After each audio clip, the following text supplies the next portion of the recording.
ಹ್ಮ್ ಮಾಡಿದ್ಮೇಲೆ 24ನೇ ವಯಸ್ಸಿಗೆ ನನ್ ಮದುವೆ ಆತು ಗುರುಜಿ. ಹ್ಮ್ ಮದುವೆ ಆಗಿ ಗಂಡನ್ ಮನೆ ಬಂದ್ಮೇಲೆ ಒಳ್ಳೆ ಗಂಡ ಒಳ್ಳೆ ಮಂತಾನ ಸಿಕ್ತು ಗುರುಜಿ. ಆದ್ರೂ ಇಲ್ಲಿ ಬಂದ್ಮೇಲೆ ನಮ್ದು 3 ಎಕರೆ ಹೊಲ ಇತ್ತು ಗುರುಜಿ ಗಂಡದ ಮನೆದು. ಗಂಡನ್ ಮನೆಯಲ್ಲಿ. ಓಕೆ. ಇದ್ಮೇಲೆ ಬೇರೆಯವರೆಲ್ಲ ಲಾವಣಿ ಕೋರಿಗೆಲ್ಲ ಮಾಡ್ತಾರಲ್ಲ ಗುರುಜಿ, ಏನವ? ಬೇರೆಯವ್ರಲ್ಲ. ಓಕೆ, ಅಂದ್ರೆ ಈ ಬಾಡಿಗೆಗೆ. ಹಾ ಬೇರೆಯವ್ರಲ್ಲ ಅವ್ರಿಗರ್ಧ ನಮಿಗರ್ಧ ಅನ್ನಂಗ್ ಮಾಡ್ತೀವಲ್ಲ ಗುರುಜಿ. ಓಕೆ, ಬಂದ್ ಫಸ್ಲಲ್ಲಿ ಓನರ್ ಮಾಡಿದವ್ರಿಗೆ ಅರ್ಧ. ಅರ್ಧ ಆತರ ಮಾಡಿ ಬಾಳ ಕಷ್ಟಪಟ್ಟು 4 ಗಂಟೆಗೆ ಎದ್ದು ಗುರುಜಿ ಬಾಳ ಕಷ್ಟಪಟ್ಟು ದುಡಿದ್ವಿ ಗುರುಜಿ ಗಂಡ ಹೆಂಡ್ತಿ ನಾವು. ದುಡಿದು 2015ರಲ್ಲಿ ಒಂದ್ 25-30 ಲಕ್ಷದ ಮನೆ ಹಾಕ್ಸಿದ್ವಿ ಗುರುಜಿ ನಾವು. ಓಕೆ. ಅದಾದ್ಮೇಲೆ ಮಕ್ಕಳು ನನಗೊಂದ್ ಹೆಣ್ಣು ಒಂದ್ ಗಂಡು ಮಕ್ಕಳು ಗುರುಜಿ. ನಾನು ಮಕ್ಕಳನ್ನ ಬಾಳ ಕಷ್ಟಪಟ್ಟು ಇಬ್ರು LKG ಇಂದಾನು ಕಾನ್ವೆಂಟ್ ಸ್ಕೂಲಲ್ಲೇ ಓದ್ಸ್ಕೊಂತ ಬಂದೆ ಗುರುಜಿ ನಾನು. ಮಗ ಇವಾಗ ಬಂದು BSc ಕಂಪ್ಯೂಟರ್ ಸೈನ್ಸ್ ಮಾಡಿ ಕೋರ್ಸ್ ಮಾಡ್ಯಾನ ಗುರುಜಿ. ಓಕೆ. ಮಗಳು BSc ನರ್ಸಿಂಗ್ ಮಾಡ್ಸಕ್ ಹಚ್ಚಿದ್ದೆ ಗುರುಜಿ ದಾವಣಗೆರೆಯಲ್ಲಿ. ವರ್ಷ 1.5 ಲಕ್ಷ ಖರ್ಚು ಮಾಡಿ ಗುರುಜಿ ಕಷ್ಟಪಟ್ಟು ಎಮ್ಮಿ ಕಾಯ್ತಿದ್ದೆ ಗುರುಜಿ. ಇತ್ತಿತ್ತ ನಾನು 10 ಎಮ್ಮಿ ಮಾಡಿದ್ವಿ ಗುರುಜಿ ನಾವ್, ಯಾಕಂದ್ರೆ ಅದ್ರಲ್ಲಿ ಬಾಳ ಲಾಭ ಇದೆ ಎಮ್ಮಿಯಲ್ಲಿ ಅಂತ. ಅಂದ್ರೆ ಹಾಲ್ ಕರೆದ್ ಮಾರೋದು. ಹೊಲನು ಮಾಡ್ಕೊಂತ ಎಮ್ಮಿ ನಾನು ಯಾವ್ದು ಇದಿಲ್ದಲೆ ಯಾವ ದುಡಿಮೆ ಮಾಡಿದ್ರು ಒಳ್ಳೆ ದುಡಿಮೆ ಕೆಟ್ಟದ್ದಲ್ಲ ಗುರುಜಿ.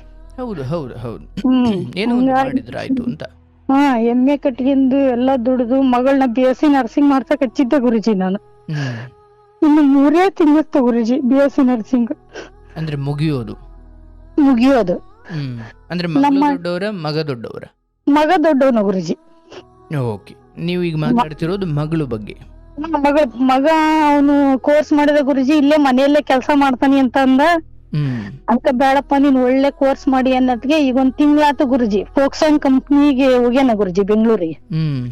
ಯಾಕಂದ್ರೆ ನಮಗ್ ಬಂದ್ ಕಷ್ಟ ಮಕ್ಳಿಗೆ ಬರ್ಬಾರ್ದು ಅಂತ ಬೆಳೆಸಿದೆ ಗುರುಜಿ ನಾನು. ಅಂದ್ರೆ ಕೆಲ್ಸ ಮಾಡ್ತವ್ರ ಈಗಾಗಲೇ ಮಗ? 1 ತಿಂಗಳಾತು ಗುರುಜಿ ಕೆಲ್ಸಕ್ ಹೋಗ್ಯಾನ ಈಗ. ಆಯ್ತು, ಒಳ್ಳೇದಾಗ್ಲಿ. ಈಗ ಅಂದ್ರ ಒಳ್ಳೆ ಇಲ್ಲಿ ಇದ್ರು ಬಹಳ ಚೆನ್ನಾಗ್ ಕೆಲ್ಸ ಮಾಡ್ತಿದ್ದ ಗುರುಜಿ ಅವನು. ಆದ್ರೆ ಇಲ್ಲೇ ಕೆಲ್ಸ ಮಾಡಿದ್ರೆ ರೈತರ ಮಕ್ಕಳಿಗೆ ಹೆಣ್ಣು ಸಿಗಲ್ಲಲ್ಲ ಗುರುಜಿ ಈಗ. ಓಕೆ, ಊರಲ್ಲೇ ಇದ್ರೆ ಅದೊಂದು ತಾಪತ್ರೆ. ಅವ್ನ್ ಎಷ್ಟೇ ನಿಯತ್ತಾಗಿ ಎಷ್ಟೇ ದುಡಿದ್ರೂ ಹಳ್ಳಿಯಲ್ಲಿ ವ್ಯಾಲ್ಯೂ ಇಲ್ಲಲ್ಲ ಗುರುಜಿ ಇವಾಗ. ಹಂಗಾಗಿ 1 3 ವರ್ಷ ಹೊರಗ ಕೆಲ್ಸ ಮಾಡಿ ಬಾರಪ್ಪ ಅಂತ ಹೇಳಕ ಫೋಕ್ಸೋನ್ ಕಂಪ್ನಿಗೆ ಇಂಟರ್ವ್ಯೂ ಬಂದಿತ್ತ ಗುರುಜಿ. 1 ತಿಂಗಳಾಯ್ತು ಗುರುಜಿ ಫೋಕ್ಸೋನ್ ಕಂಪ್ನಿಯಲ್ಲಿ ಕೆಲಸ ಮಾಡ್ತಾ ಇರೋದಾನ ಬೆಂಗಳೂರಲ್ಲಿ. ಆಯ್ತು. ಮಗಳು ಗುರುಜಿ, ಅದೇ ಮಗ ಸಂಸ್ಕಾರವಂತ ಅದನ್ ಗುರುಜಿ, ಮಗನ್ ಬಗ್ಗೆ ಏನು ಇಲ್ಲ. ಆದ್ರೆ ಮಗಳು ಏನ್ ಮಾಡಿದ್ಲು ಗೊತ್ತ ಗುರುಜಿ, ಗಣೇಶ್ ಹಬ್ಬಕ್ಕ ಬಂದಿದ್ಲು ಹಾಸ್ಟ್ಲಾಗಿದ್ಲು ಗುರುಜಿ. ಅಂದ್ರೆ ಅವ್ರು ಓದಿದ್ದೆಲ್ಲ ಹಾಸ್ಟ್ಲಲ್ಲೇ? ಹಾಸ್ಟ್ಲಲ್ಲಿ. ಅಂದ್ರೆ ನಮ್ಮೂರ್ಗು ದಾವಣಗೆರೆ ಸ್ವಲ್ಪ ದೂರ ಆಕತಿ. ಬೆಳಗ್ಗೆ 7 ಇರುತ್ತಲ್ಲ ಕಾಲೇಜ್ ಗುರುಜಿ. ಅಂದ್ರೆ ಅವ್ರನ್ನ ತವ್ರ ಮನೆ ಹತ್ರ ಓದಿಸ್ತಾ ಇದ್ರ? ತವ್ರ ಮನೆ ಹತ್ರ ಐತ್ರಿ ಕೊಂಡಜ್ಜಿ ದಾವಣಗೆರೆ. ಓಕೆ, ಹಾಸ್ಟ್ಲಲ್ಲಿ ಹೇಳುವ ಇದ್ಲು ಗುರುಜಿ. ಅವಳು ಏನ್ ಮಾಡ್ಯಾಳ ಗೊತ್ತಾರೆ, ನಮ್ಮ ದೊಡ್ಡಪ್ಪನ ಮಗ ಅಂದ್ರ ನಮ್ಮ ಅಣ್ಣ ಅವ್ರ ಮಗನ ಪ್ರೀತಿಸಳ ಗುರುಜಿ. ನಮಗ್ ಗೊತ್ತಾಗಿಲ್ರಿ ಅದು. ಒಂದ್ ನಿಮಿಷ ಯಾರ ಮಗ ಅವರು? ನಮ್ಮ ದೊಡ್ಡಪ್ಪನ ಮಗ ರೀ, ನಮಗ್ ಅಣ್ಣ ಆಗ್ಬೇಕು. ದೊಡ್ಡಪ್ಪನ ಮಗ? ನಮ್ಮ ದೊಡ್ಡಪ್ಪನ ಮಗ, ನಮ್ಮ ಅಪ್ಪಾಜಿ ಅಣ್ಣನ ಮಗ. ಓಕೆ, ಅವರು ನಿಮ್ಗ ಅಣ್ಣ ಆಗ್ಬೇಕು? ನಮಗ್ ಅಣ್ಣ. ಅವ್ರ ಮಗನ್ ಪ್ರೀತಿಸಳ ಗುರುಜಿ ಅವಳು. ಅಣ್ಣನ ಮಗನ್ ಪ್ರೀತಿಸವ್ರೆ? ನನಗ್ ಅಳಿ ಆಗ್ಬೇಕಲ್ರಿ ಗುರುಜಿ. ಓಕೆ. ಅದು ನಮಗ್ ಗೊತ್ತಾಗಿಲ್ಲ ವಿಷಯ ಗುರುಜಿ. ಒಂದ್ಸರಿ ನನ್ ತವ್ರ ಮನಿ ಹಬ್ಬ ಕೊಂಡಜ್ಜಿಗೆ ಹೋದಾಗ ನಮ್ ತಂಗಿ ಮಕ್ಳದಾರಲ್ ಗುರುಜಿ, ಕಾಮನ್ ಆಗಿ ಫೋನ್ ನೋಡ್ಕೊಂತ ಕುಂತಾರ್ರಿ ಅವ್ರು. ಫೋನ್ ನೋಡ್ಕೊಂತ ಕುಂತಾಗ ಅವ್ರಿಬ್ರದ್ದು ಜೊತೆಗಿರೋ ಫೋಟೋ ನೋಡ್ಯಾರ್ರಿ ಅವ್ರು. ಯಾರು? ನಮ್ ತಂಗಿ ಮಕ್ಳು ನೋಡ್ಯಾರ ಗುರುಜಿ. ನಮ್ ಅಣ್ಣನ್ ಮಗಂದು ನನ್ ಮಗದು ಫೋಟೋ ಇರೋದ್ ನೋಡ್ಯಾರ್ರಿ ಅವ್ರು. ನಿಮ್ ಸ್ವಂತ ತಂಗಿ ಮಕ್ಳು? ಸ್ವಂತ ತಂಗಿ ಮಕ್ಳು ರೀ. ಓಕೆ, ಅಂದ್ರೆ ಈ ಜೊತೆಗಿರೋದು ಅಂದ್ರೆ ಅದರ ಅರ್ಥ ಏನು? ಅಂದ್ರ ಫೋಟೋಗಳು ಅವ್ರಿಬ್ರು ಎಲ್ಲಾರ ಪಾರ್ಕ್ಗೆ ಎಲ್ಗಾರ ಹೋದಾಗ ಜೊತೆಗಿರೋ ಫೋಟೋ ತಕ್ಕಂದ್ ಇಟ್ಕೊಂಡಾರ್ರಿ ಅವ್ರು. ಓಕೆ, ಅದು ಕ್ಯಾಶುವಲ್ ಆಗಿ ಎಲ್ಲೋ ಕುಟುಂಬಸ್ಥರು ಸೇರಿದಾಗ ತಕ್ಕೊಂಡಿರೋದು ಅಂತ ಅಲ್ಲ? ಅಲ್ಲ ಗುರುಜಿ. ಓಕೆ, ಅದರ ವಿಶಿಷ್ಟತೆ ಏನಂದ್ರೆ ಇದು ಹೊರಗಡೆ ಏನು ಅಂತ ಫೋಟೋನೇ ಹೇಳ್ತಾ ಇತ್ತು. ಹೇಳ್ತಾ ಇದೆ ಗುರುಜಿ. ಓಕೆ. ಅದಕ್ಕೆ ಅವಾಗ ನಮ್ ತಮ್ಮ ಏನ್ ಮಾಡಿದ್ರು ಗುರುಜಿ, ಅವಳನ್ನ ಕರೆದು ಕೇಳಿದ್ರಂತ್ರಿ ಅಲ್ರಿ ಫಸ್ಟ್, ಏನವ ಇದು ಅಂತ. ಇಲ್ಲ ಮಮ್ಮ ನನ್ಗೆ ಏನು ಗೊತ್ತಿಲ್ಲ, ಅವನ್ನ ಕೇಳ್ರಿ ಅಂತ ಅಲ್ಲಿ ಸುಳ್ಳು ಉತ್ತರ ಕೊಟ್ಟಾಳ್ರಿ ಗುರುಜಿ ಆಕಿ. ಹಂಗಾದ್ಮೇಲೆ ನಮ್ ತಮ್ಮರ ನನಗೆ ಫೋನ್ ಮಾಡಿ ಹೇಳಿದ್ರು, ಹಿಂಗೈತಿ ಒಂದ್ ಸ್ವಲ್ಪ ವಿಚಾರ ಮಾಡ್ರಿ ಅಂತ ಹೇಳಿದ್ರಿ ಗುರುಜಿ ಅವ್ರು. ಅದಕ್ಕ ಅಲ್ಲಿಗೂ 1 ತಿಂಗಳು ಬಿಟ್ಟಿವ್ರಿ ಗುರುಜಿ ನಾವು. ಬಿಟ್ಟ ಮೇಲೆ ಗಣೇಶನ ಹಬ್ಬಕ್ ಬಂದ್ಲು ಗುರುಜಿ ಆಕಿ ನಮ್ಮೂರಿಗೆ. ಹ್ಮ್ ಚೆನ್ನಾಗದ ಗುರುಜಿ, ಗಣೇಶನ ಹಬ್ಬಕ್ ಬಂದಾಳ. ಒಂದ್ ದಿವಸ ಮುಂಚೆನೆ ಬಂದ್ಲು. ಗಣೇಶನ ಹಬ್ಬದ ದಿವಸ ಉಳ್ಕೊಂಡ್ ಎಲ್ಲಾ ಚೆನ್ನಾಗ್ ಗಣೇಶನ್ ಇಟ್ಟು ಎಲ್ಲಾ ಮಾಡಿದ್ವಿ ಗುರುಜಿ. ಹ್ಮ್ ರಾತ್ರಿ 7:30 ಟೈಮ್ಗೆ ಏನವ ಇದು ಫೋಟೋಗಳು ಅಂತ ಅವ್ರ ಅಪ್ಪಾಜಿ ಕೇಳ್ತಾರೆ ಗುರುಜಿ. ಗಣೇಶನ ಹಬ್ಬದ ದಿನ. ಹಾ, ಗಣೇಶನ್ ಇಟ್ಟಾದ್ಮೇಲೆ ರಾತ್ರಿ 7:30 ಗುರುಜಿ. ಓಕೆ. ಏನವ ಇದು ಫೋಟೋಗಳು ಅಂತ ಕ್ಯಾಜೆಲ್ಲ ಕೇಳಿದ್ವಿ ಗುರುಜಿ. ಬಟ್ ನಿಮಗ್ ಫೋಟೋ ಸಿಕ್ಕಿರೋದು ಆಕೆಗ ಆ ಹೊತ್ತಿಗೆ ಗೊತ್ತಿತ್ತ? ಅಂದ್ರ ಅವ್ರ ನಮ್ ತಮ್ಮವ್ರ ಕೇಳ್ಯಾರಲ್ರಿ ಅವಳನ್ನ. ಓಕೆ, ಇವ್ರಿಗೂ ಹೇಳಿರ್ತಾರೆ ಅಂತ ಆಕೆಗೂ ಅದೇ. ಹಾ, ಹೇಳಿರ್ತಾರಂತೆ ಅವಳು ರೀ. ಓಕೆ, ನಿಮ್ ಗಂಡ ತೋರಿಸಿದ್ರು ಫೋಟೋ? ತೋರ್ಸ್ಲಿಲ್ಲ ರೀ, ನಾವು ನಮ್ ಫೋನ್ ಕೇಳಿದ್ವಿ ಅಷ್ಟೇ. ಅವ್ರು ಏನವಾ ನಿಂದು ಏನೋ ಫೋಟೋಗಳು ಅದಾವಂತಲ್ಲ ಅಂತ ಇಷ್ಟ ಕೇಳಿದ್ರಿ ನಮ್ ಮನೆಯವ್ರು, ನಮ್ ಗಂಡ. ಅದಕ್ಕ ಅವಳು ಆ ವಿಷಯ ಬಿಟ್ಟು ಡೈರೆಕ್ಟ್ ವಿಷಯಕ್ಕೆ ಹೋಗ್ಬಿಟ್ಲು ಗುರುಜಿ. ನನ್ನ ಕೊಟ್ಟು ಮದುವೆ ಮಾಡ್ರಿ ಅಂದ್ಲರಿ ಡೈರೆಕ್ಟ್. ಅದಕ್ಕ ನಮ್ಮನೆಗ ಅವ್ರು ಬ್ಯಾಡವಾ, ನೀ ಇದ್ದಂತರಿಗೆ ಬೇಕಾದಂಗ ನೀ ಮಾಡ್ತಿಟ್ಟ, ಕಷ್ಟಪಟ್ಟು ದುಡ್ದವಿ, ನೀನ್ ಓದಿರೋದೇನು ಅವ್ನ್ ಓದಿರೋದೇನು, ಆಮೇಲೆ ಆಸ್ತಿನೂ ಕಡಿಮೆ ಐತಿ, ಏನು ಬ್ಯಾಡವಾ ಅಂತ ಅಂದ್ರಿ ಅವ್ರು. ಬೈಲಿಲ್ಲ, ಏನು ಮಾಡ್ಲಿಲ್ರಿ ಗುರುಜಿ ಅವ್ರು. ಆಮೇಲೆ ಒಂದ್ ಮಾತ್ ನಮ್ ಮನೆಯವ್ರು ನನ್ನ ಕೇಳಿದ್ರು, ನಿನ್ ಮನಸ್ನಾಗ ಏನೈತಿ ಅಂತ. ನಾನು ಬ್ಯಾಡವ ಅಲ್ಲಿ ಕೊಡೋದು, ನಾವ್ ಕಷ್ಟಪಟ್ಟು ಬಂದ್ರೆ ಸಾಕೈತಿ, ನೀವ್ ಒಬ್ಬೇಕಿದಿ, ಬೇಕಾದಂಗ ಶ್ರೀಮಂತ್ರಿ ಕೊಟ್ ಮಾಡೋ, ಆಕಿಗ್ ಜಾಬ್ ಕೊಡ್ಸ್ಬೇಕಂತ ಇದ್ವಿರಿ ನಾವು. ಏನ್ ಜಾಬ್? BSc ನರ್ಸಿಂಗ್ ಮಾಡ್ತಿರ್ಲಲ್ರಿ, ಅಲ್ಲೇ ಟೀಚರ್ ಕೆಲ್ಸಕ್ ಕರ್ದಿದ್ರಿ. ಅವ್ರು ಡಿಸ್ಟಿಂಕ್ಷನ್ ಪಾಸ್ ಆಗ್ಯಾಳ್ರಿ 3 ವರ್ಷನು ಅಲ್ಲಿ. ಅಂದ್ರೆ ಪ್ರೈವೇಟ್ ಜಾಬ್ ಗೌರ್ಮೆಂಟ್ ಜಾಬ್? ಆಮೇಲೆ MSc ಮಾಡ್ತಾನೆ ಅಂತ ಹೇಳಿದ್ರು. Private job government job? Private job ಅಂದ್ರ ಸದ್ಯಕ್ 1 ವರ್ಷ ಅಲ್ಲೇ ಕೋಚಿಂಗಿಗೆ ಟೀಚಿಂಗಿಗೆ ಕರ್ದಿದ್ರಿ ಅವ್ರು ಅವ್ಳನ್ನ. ಟೀಚಿಂಗ್ ಮಾಡ್ಕಂತ MSc ಮಾಡ್ತಾನೆ ಅಂತ ಹೇಳ್ರಿ ನಮ್ ಇದ್ರಿಗಾಕಿ. ಓಕೆ. ಅಂದ್ರ ಸ್ಕೂಲಾಗೆಲ್ಲ ಡಿಸ್ಟಿಂಕ್ಷನ್ ಪಾಸ್ ಆಗಿ ಒಳ್ಳೆ ಹುಡುಗಿ ಆಗಿದ್ಲು ಗುರುಜಿ ಆಕಿ. ಹಂಗಾದ್ಮೇಲೆ ಇಲ್ಲವ ನಾವ್ ಕೊಡಲ್ಲ ಅಂತ ಒಂದ್ ವಿಷಯ ಅವ ತಂದ್ವಿ, ಏನು ಬೇಡ, ತಾಳ್ಮೆನೇ ಇಲ್ಲ ಗುರುಜಿ ಅವಳಿಗೆ. ಒಂದ್ ನಿಮಿಷ, ಈಗ ಕೊಡಲ್ಲ ಅನ್ಲಿಕ್ಕೆ ನಿಮ್ಮ ಹತ್ರ ಇದ್ದ ಕಾರಣ ಈಗೇನ್ ಕಷ್ಟಪಟ್ಟು ಓದಿಸಿದೀವಿ, ಈಕೆಯ ಓದಿಗೂ ಅಥವಾ ಈಕೆಯ ಅಥವಾ ಪರಿಶ್ರಮ ಅಥವಾ ಇಲ್ಲಿವರೆಗೂ ಏನ್ ಬಂದಿದ್ದಾಳೆ ಆ ಹುಡುಗನಿಗೂ ಅದು ತಾಳೆ ಆಗಲ್ಲ ಅಂತಲ್ಲ, ಹೋಲಿಕೆ ಆಗಲ್ಲ? ತಾಳೆ ಆಗಲ್ಲ ಅಂತ ಗುರುಜಿ. ಅವ್ನಿಗೆ ಗೌರ್ಮೆಂಟ್ ನೌಕರಿ ಇಲ್ಲ, ಏನಲ್ಲಿ ಫ್ಯಾಕ್ಟ್ರಿ ಒಂದತ್ರ ಕೆಲಸ ಮಾಡ್ತಾನ್ರಿ. ಓಕೆ, ಫ್ಯಾಕ್ಟ್ರಿ ಕೆಲಸ ಮಾಡ್ತಾನ, ಆಸ್ತಿನೂ ಬಾಳ ಇಲ್ಲ. ನಿಮ್ಮಷ್ಟು ಆಸ್ತಿ ಇಲ್ಲ ಅವ್ರ ಹತ್ರ? ಇಲ್ಲ, ಒಂದ್ ಅರ್ಧ ಎಕ್ರೆ 2 ಗಂಡ್ ಮಕ್ಳ ಅದಾರ್ರಿ. ಆಮೇಲೆ ಹಿರಿಯ ಮಗ ಇನ್ನೊಬ್ಬನ್ ಮದುವೆಗನ್ ಅದನ್ರಿ ಅವ್ರ ಮನ್ಯಾಗ. ಓಹೋ, ಅಂದ್ರೆ ಆತನಿಗೆಂತ ಹಿರಿಯವನೊಬ್ಬ ಆ ಮನೇಲಿ ಇದ್ದಾನೆ. ಅವನ್ಗೆ 28 ವರ್ಷ ಗುರುಜಿ, ಇವ್ನಿಗಿನ ಇವಾಗ 26 ವರ್ಷ. ಸರಿ, ನೀವು ಕೊಡಲ್ಲ. ಅದೇ ಒಂದೇ ಕಾರಣ, ಬ್ಯಾಡ ನಾವ್ ಬೆಕ್ಕದಂಗ. ಅಂದ್ರ ನಾವ್ ಇಲ್ಲಿ ಬಾಳ ದೊಡ್ಡ ಫ್ಯಾಮಿಲಿ ರೀ ಗುರುಜಿ. ನಾವ್ 100 ಜನ ನಮ್ಮೂರಲ್ಲಿ ಅಣ್ತಮ್ಮಳು ಅಂತ ಇರ್ರಿ ನಾವು. ಅವ್ರ ಅಷ್ಟ್ರ ನಡುವಿನ ಆಕಿ ಮೇಲೆ ಬಹಳ ಪ್ರೀತಿ ಇಟ್ಕೊಂಡಿದ್ರಿ ಎಲ್ಲರು. ಇನ್ನೊಂದ್ ಏನ್ ಗೊತ್ತ ಗುರುಜಿ, ಅಷ್ಟೊತ್ತಿಗೆ ಆಗ್ಲೇ ಅವಳನ್ನ 2 ಬಿತ್ತಂದ್ರ ನಾವ್ ಮಾಡ್ಕೊಂತೇವಿ ಅಂತ ಒಬ್ರು PSI ಕೇಳಿದ್ರು ಗುರುಜಿ. ಆಮೇಲೆ ನಮ್ ತವ್ರ ಮನೆ ಹತ್ರ ಒಬ್ರು ಡಾಕ್ಟರ್ ಇದ್ರಿ ಗುರುಜಿ. ಅವ್ರಿಗೆ ಮಾಡ್ಬೇಕಂತ ನಮ್ ಅಣ್ತಂಬ್ಳೆಲ್ಲ ಇದ್ರಿ. ಅಷ್ಟೆಲ್ಲ ಇದ್ಮೇಲೆ ನೀ ಓದಿದ್ಕು ಅದಕ್ಕೂ ಸರಿ ಹೋಗಲ್ಲ, ಬ್ಯಾಡ ಅಂತ ಹೇಳಿದ್ವಿ ರೀ ಗುರುಜಿ ನಾವು. ನಿನಗ್ ಬೇಕಾದಂಗ್ ಕೊಟ್ ಮಾಡ್ತವಿ ಅಂತ. ಅಷ್ಟೆಲ್ಲಾ ಮಾತಾಡಿದ್ಮೇಲೆ ಮತ್ತೊಂದ್ ಮಾತ್ ಕೇಳಿದ್ರಿ ಅವ್ರ ಅಪ್ಪಾಜಿ, ನಾ ಕೊಡಲ್ಲ ಅಂದ್ರ ನೀನ್ ಏನ್ ಮಾಡ್ತೀಯವ ಮತ್ತ ಅಂತ ಕೇಳಿದ್ರಿ ಗುರುಜಿ ಅವ್ರು. ಅದಕ್ಕ ಅವಳು, ನೀ ಕೊಡಲ್ಲ ಅಂದ್ರ ನೀವು ನಾನ್ ಮದ್ವಿನ ಆಗಲ್ಲ ಅಪ್ಪಾಜಿ, ನಾ ಇನ್ನು 2 ವರ್ಷ MSc ಮಾಡ್ತಾನಿ ಅಂತ ಹೇಳಿದ್ಲಿ ರೀ ಆಕಿ. ಗಣೇಶನ ಹಬ್ಬದ ದಿವಸ ರೀ ಇದು. ಅಷ್ಟಾದ್ಮೇಲೆ ಸರಿ ಬಿಡು ಅಂತಂದ್ವಿ. ಊಟ ಮಾಡಿದ್ವಿ. ಕೊಡಲ್ಲ ಅಂದ್ರೆ ಏನ್ ಮಾಡ್ತೀನಿ ಅಂದ್ರು? ನಾನ್ ಹಂಗ ಇರ್ತಾನಿ ಅಂದ್ಲು ಗುರುಜಿ. ಮದ್ವೆ ಆಗ್ಲಿಲ್ಲ, ಮದ್ವೆ ಆಗಲ್ಲ ಅಂತ. ಆಗಲ್ಲ, ಇನ್ನು 2 ವರ್ಷ MSc ಮಾಡ್ತಾನ ನಾನು ಅಂತ ಹೇಳಿದ್ಲು ಗುರುಜಿ. MSc MSc ನರ್ಸಿಂಗ್ ಮಾಡ್ತಾನಿ ಅಂತ ಹೇಳಿದ್ಲು ರೀ. ಹಂಗಿದ್ಮೇಲೆ ಸರಿ ಅಂದ್ ಊಟ ಮಾಡಿ ಎಲ್ಲಾ ಮಲ್ಕೊಂಡ್ವಿ ಗುರುಜಿ ನಾವು. ಮಲಗಿದ್ಮೇಲೆ ಬೆಳಗ್ಗೆ ಎದ್ದ ತಕ್ಷಣ ಮನಿ ಎಲ್ಲಾ ಕ್ಲೀನ್ ಆಗಿ ಒರೆಸಿ ಪೂಜೆ ಮಾಡಿ, ಗಣೇಶನ್ ಪೂಜೆ ಮಾಡಿ ಗುರುಜಿ. ಕರಿಗಡಬು ಕರ್ಚಿಕಾಯಿ ಮಾಡಿ ಹಾಸ್ಟೆಲ್ ಹುಡುಗಿಯರಿಗೆಲ್ಲ ತಗೊಂಡು ಕಾಲೇಜ್ಗೆ ಹೋಗ್ಯಾಳ ಗುರುಜಿ ಆಕಿ. ಕಡಬೆಲ್ಲ ತಗೊಂಡೆ ಕಾಲೇಜ್ಗೆ ಗುರುವಾರ ಹೋಗ್ಯಾಳ ಗುರುಜಿ. ಬುಧವಾರ ಗಣೇಶ ಹಬ್ಬ ಆತಲ್ಲ, ಗುರುವಾರ ಹೋದ್ಲು. ಗುರುವಾರ ಹೋದ್ಮೇಲೆ ಮತ್ತೆ ಡೈಲಿ ಫೋನ್ ಮಾಡ್ಕೊಂತಾನ ಅದನ್ ಗುರುಜಿ. ಅಂದ್ರೆ ಹಾಸ್ಟ್ಲಿಗೆ ಹೋದ್ರು ಅಂತ? ಹಾಸ್ಟ್ಲಿಗೆ ಹೋದ್ರಿ. ಬೆಳಗ್ಗೆ 8:30 ಹಾಸ್ಟ್ಲಿಗೆ ಹೋದ್ಲು. ಕಾಲೇಜ್ ಡ್ರೆಸ್ ಹಾಕ್ಯಂಡ್ ಎಲ್ಲ ತಗೊಂಡ್ ಹಾಸ್ಟ್ಲಿಗೆ ಹೋದ್ಲು ರೀ. ಮತ್ತು ಶುಕ್ರವಾರ ಫೋನ್ ಮಾಡ್ಯಾವ ಗುರುಜಿ, ಶನಿವಾರನು ಮಾಡೇನಿ. ನಾರ್ಮಲ್ ಆಗಿ ಏನು ಬಿಟ್ಟೆ ಕೊಡ್ಲಿಲ್ಲ ಗುರುಜಿ ಆಕಿ, ನಾರ್ಮಲ್ ಆಗಿ ಮಾತಾಡಿದ್ಲು. ಭಾನುವಾರ ರಾತ್ರಿ ಊಟ ಆತಂತ 9:30 ಫೋನ್ ಮಾಡಿದೆ ಗುರುಜಿ ನಾನು. ಇನ್ನು ಇಲ್ಲಮ್ಮ ಊಟ ಆಗಿಲ್ಲ ಅಂತ ಅಂದ್ಲಿ ರೀ. ಊಟ ಆಗಿಲ್ಲ, ಈಗ ಊಟ ಮಾಡ್ತಾನಿ ಅಂತ ಹೇಳಿದ್ವಿ. ಸೋಮವಾರ ಬೆಳಗ್ಗೆ ಕಾರ್ ಬಂದ್ ಕರ್ಕೊಂಡ್ ಹೋಗಿ ಇವಳು ಹೋಗಿ ಸೋಮವಾರನೇ ಮದ್ವೆ ಮಾಡ್ಯಾರ ನೋಡ್ ಗುರೂಜಿ.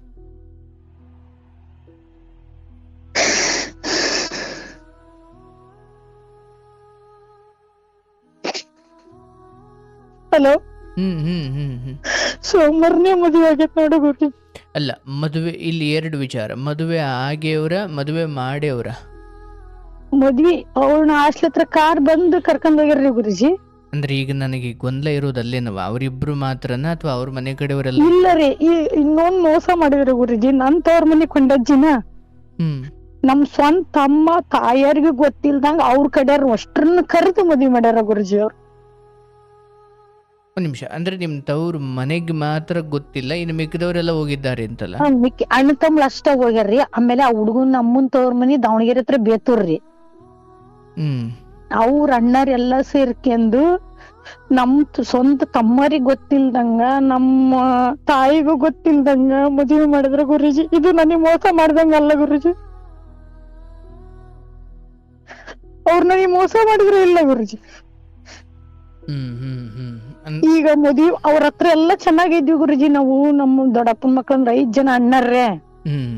ಅಣ್ಣರು ಅತ್ತಿಗೆಮ್ಮರು ಅಂತ ಯಾವ್ದೇ ಕಾರಣಕ್ಕೂ ಅವ್ರನ್ನ ಬಿಟ್ಕೊಡ್ಲಿಲ್ದಂಗಿದ್ವಿ ಗುರೂಜಿ ನಾವು.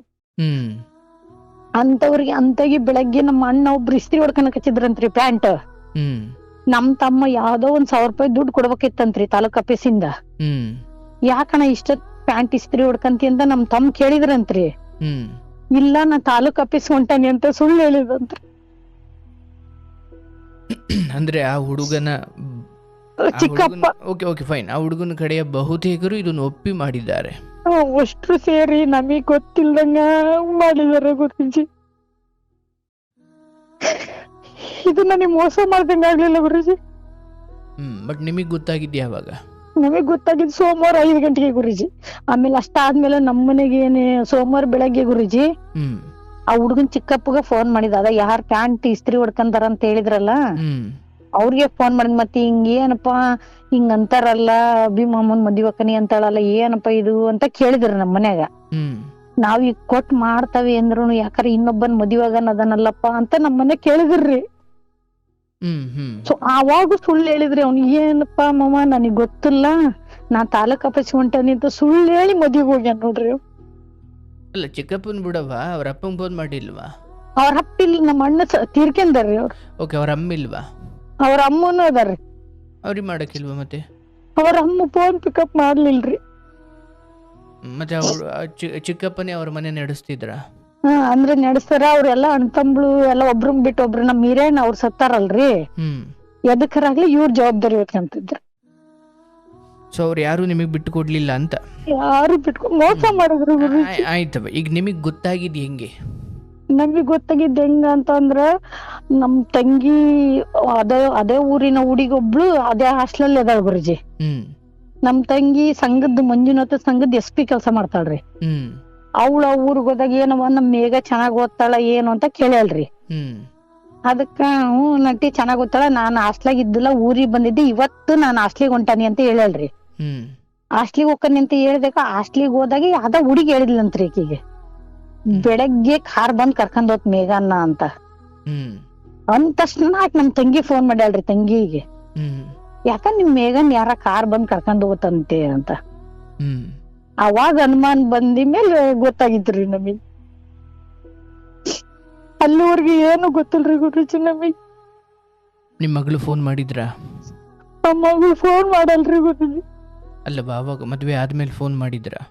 ಮದ್ವೆ ಆದ್ಮೇಲೆ ಮಾಡಲ್ರಿ ಗುರುಜಿ. ಮದ್ವೆ ಆಗ ಅವತ್ ರಾತ್ರಿ ನಾನು 9:30 ಫೋನ್ ಮಾಡಿದ್ನಲ್ರಿ ಗುರುಜಿ, ಭಾನುವಾರ. ಆಯ್ತು ಅದ್ ಗೊತ್ತಾಯ್ತು, ಬಟ್ ಮದ್ವೆ ಆದ್ಮೇಲೆ ಮಾಡೇ ಇಲ್ವಾ? ಇಲ್ಲ ಗುರುಜಿ, ಇವತ್ತಿನವರೆಗೂ ಇಲ್ಲ ಗುರುಜಿ. ಬಾಳ ಚೊಕ್ಕೈತ್ರಿ ಗುರುಜಿ ಆಕಿಗೆ. ನಾವ್ ಎಷ್ಟು ಹಾಸ್ಪಿಟ್ಲಿಗೆಲ್ಲ ಸೇರಿ ಬಂದು ಎಲ್ಲರೂ ಯಾರ್ಯಾರೋ ಮೆಸೇಜ್ ಹಾಕಿದಾರ್ರಿ ಅವಳಿಗೆ, ನಿಮ್ಮಮ್ಮ ಹುಷಾರಿಲ್ಲ, ನಿಮ್ಮಮ್ಮ ನಮ್ಮನೆಗೆ ಹೆಂಗ್ ಗೊತ್ತ್ರಿ, ಊರಾಗ 4 ಜನಕ್ ಬೇಕಾದಾರ್ರಿ ನಮ್ ಮನೆಯವ್ರು. ಅವ್ರು 4 ಜನಕ್ಕೆ ಇವ್ರನ್ನ ಕೇಳಿ ಎಲ್ಲಾ ಇದನ್ ಮಾಡ್ತಿದ್ರು ಅಂತ. ನಮ್ಮನ್ ಮರ್ಯಾದೆ ತೆಗೆದು ಓದ್ಲಲ್ಲ ಅಂತ ಇವ್ರಿಗೆಲ್ಲ ಬೇಜಾರ್ರಿ. ನಾ ಕೊಟ್ಟು ಮಾಡ್ತಿದ್ ಅವ್ರ ಅಲ್ಲ ಗುರುಜಿ, ಅವ್ರ 4 ಜನ ಬಂದ್ ಕೇಳಿದ್ರೆ ಕೊಡ್ತಿದ್ವಿಲ್ಲ ಗುರುಜಿ ನಾವು. ಮನೆಯವರೆಗೂ ಬಂದ್ ಕೇಳಿದ್ರೆ ಕೊಡ್ತಿದ್ವಲ್ಲ, ಅವ್ರು ಕೇಳೇ ಇಲ್ಲ. ಕೇಳಿಲ್ಲ ಗುರುಜಿ. ಹ್ಮ್ ಹ್ಮ್ 4 ಜನ ಮನೆಯವರೆಗೂ ಬಂದ್ ಕೇಳಿದ್ರ ನಾವು ಕೊಟ್ಟು ಮಾಡ್ತಿದ್ವಿ ಗುರುಜಿ. ನಾವು ಜೀವನದಾಗ ಇದ್ದಂಗ ಆಗ್ಲಿ ಅಂತ ಊರ ಮರ್ಯಾದಿನಾರ ಉಳಿತಾರ ಗುರುಜಿ. ಈಗೆಲ್ಲ ಮರ್ಯಾದೆ ತೆಗೆದು ನಂದು ಏನ್ ತಪ್ಪಾಯ್ತು, ನಾನು ಯಾವ ಜನ್ಮದಾಗ ಏನ್ ಪಾಪ ಮಾಡಿದ್ದೆ ಗುರುಜಿ ನಾನು ಇಷ್ಟು ಅನುಭವಿಸ್ಬೇಕಾದ್ರೆ. ಬಟ್ ಆ ಫೋಟೋ ನಿಮ್ಮ ತಂಗಿ ಮಕ್ಕಳು ನೋಡುವ ಮುಂಚೆ ಇವ್ರು ತುಂಬಾ ಮುಂದುವರೆದಿದ್ರು ಅಂತ ನಿಮಗೆ ಗೊತ್ತಿತ್ತಾ, ಅಥವಾ ಗೊತ್ತೇ ಇಲ್ಲ ಗುರುಜಿ. ಅನಿಸ್ತಿತ್ತ ನಿಮಗೆ ಓಕೆ ಇವ್ರು ತುಂಬಾ ಮುಂದುವರೆದಿದ್ದಾರೆ ಅಂತ? ಇಲ್ಲ ಗುರುಜಿ, ಅದು ವಿಷಯ ಏನು ಅಂತಾನು ಗೊತ್ತಿಲ್ಲ ಗುರುಜಿ. ನಾರ್ಮಲ್ ಆಗಿ ಬರ್ತಿದ್ಲು ಹೋಗಿದ್ಲು, ಆಮೇಲೆ ಫೋನ್ ನೋಡ್ಕೊಂತ ಕುಂದಿರ್ತಿದ್ದಿಲ್ಲ ಗುರುಜಿ. ಊರಿಗೆ ಬಂದಾಗ ಹ್ಮ್ ಇಲ್ಲಿ ಬಂದ ಬರೀ ಕೆಲ್ಸ ಮಾಡೋದು, ಆರಾಮಾಗಿ ಎಲ್ಲ ಇರೋದು, ಎಲ್ಲರ ಜೊತೆಗೆ ಇರೋದು, ಹೋಗೋದು ಮಾಡ್ತಿದ್ಲು ಗುರುಜಿ. ವಿಷಯನೇ ಗೊತ್ತಿಲ್ಲ ಗುರುಜಿ ನಮಗೇನು, ಏನು ಗೊತ್ತಿಲ್ದಂಗ ಮೇಂಟೈನ್ ಮಾಡ್ಯಾಳ ಗುರುಜಿ. ಹ್ಮ್ ಅದೆಲ್ಲ ಬಿಡು ಗುರುಜಿ. 4 ಜನ ಕೇಳಕ್ ಬಂದ್ರ ನಮ್ಮ ಅಣ್ಣ ಸಂಬಂಧಿಕರು, ನಾವ್ ಗೊತ್ತಿಲ್ದಾರ ಅಲ್ಲ. ಹೌದಾ ಗುರುಜಿ? ಹ್ಮ್ ಗೊತ್ತಿನ ಕೇಳಕ್ ಬಂದ್ರ ಕೊಟ್ ಮಾಡ್ತಿದ್ವಿ, ನಮ್ ಮರ್ಯಾದೆ ಉಳಿತಿದ್ವಿ. ಈ ನಮ್ನಿ ಈ ನ್ಯಾಯ ಸ್ಥಿತಿ ನನಗೆ ಯಾಕೆ ಬರ್ತಿತ್ತು ಗುರುಜಿ? ಊರಾಗೆಲ್ಲ ಮರ್ಯಾದೆ ಇಲ್ದಂಗ ಆತು ಗುರುಜಿ ನಮಗೆ. ಮರ್ಯಾದಿನೇ ಬಂಡವಾಳ ಮಾಡ್ಕೊಂಡ್ ಸಣ್ಣರಿದ್ದಾಗಿಂದ ಜೀವನ ಮಾಡಿ ಬೆಳೆದಾರ ಗುರುಜಿ ನಾವು.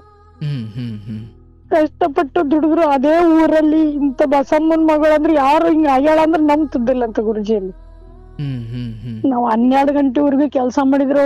ಅವ್ರ ಅಮ್ಮ ಅವ್ರೆಲ್ಲ ಹೆಂಗ್ ಜೀವನ ಮಾಡಿ ಹೋದ್ರಂತ ಎಲ್ಲರೂ ಅವ್ರಿಗೆ ಬೈದ್ರಂತ ಗುರುಜಿ. ನೀವ್ ಮೋಸ ಮಾಡ್ಬಾರ್ದಿತ್ತು, ನೀವ್ ಕೇಳಿ ಮಾಡ್ಕೋಬೇಕಿತ್ತು ಅಂತ.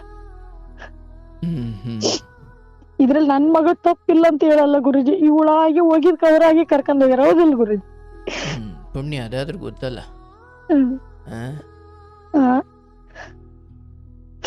ನನ್ ಮಗಳು ಸರಿ ಅಂತ ಹೇಳಲ್ಲ ಗುರುಜಿ. 2 ಕೈ ಸೇರಿದ್ರೆ ಚಪ್ಪಾಳೆ. ಹೌದಿಲ್ಲ ಗುರುಜಿ? ಹ್ಮ್ ಹ್ಮ್ ಹ್ಮ್ ಹ್ಮ್ ಆದ್ರೆ 4 ಜನ ನಮ್ ಅಣ್ಣರು ನಮ್ ತಂಗಿ ಮಗಳು ಅಂತ ಕೇಳಕ್ ಬಂದ್ರೆ ನಾವ್ ಮಾಡ್ತಿದ್ವಲ್ಲ ಗುರುಜಿ. ಬಟ್ ಮಗಳ ವಿಚಾರದಲ್ಲಿ ಮಾತಾಡಬೇಕಾದ್ರೆ ಅಥವಾ ಮಗಳೊಂದಿಗೆ ಹಬ್ಬದ ದಿನ ನೀವೇನು ಕೇಳ್ತಾ ಇದ್ರಿ, ಏನಮ್ಮ ಫೋಟೋ ಏನಮ್ಮ ಇದು ಅಂತ ಕೇಳಿದಾಗ ಗುರುಜಿ. ಅಂದರೆ ನೀವು ಆಕೆಗೆ ನಿಮ್ಮ ಅಭಿಪ್ರಾಯವನ್ನು ತಿಳಿಸ್ಬಿಟ್ಟಿದ್ರಿ, ಓಕೆ ಇದು ಆಗಲ್ಲ ನಾವು ಕೊಡಲ್ಲ ಅಂದರೆ ಗಂಡ ಹೆಂಡತಿಯಾಗಿ ನಿಮ್ಮ ಅಭಿಪ್ರಾಯವನ್ನು ನೀವು ಸ್ಪಷ್ಟವಾಗಿ ಹೇಳಿದ್ವಿ ಗುರುಜಿ, ಹೇಳಿದ್ವಿ. ಕೇಳಿಸ್ಕೊಳ್ಳಿ.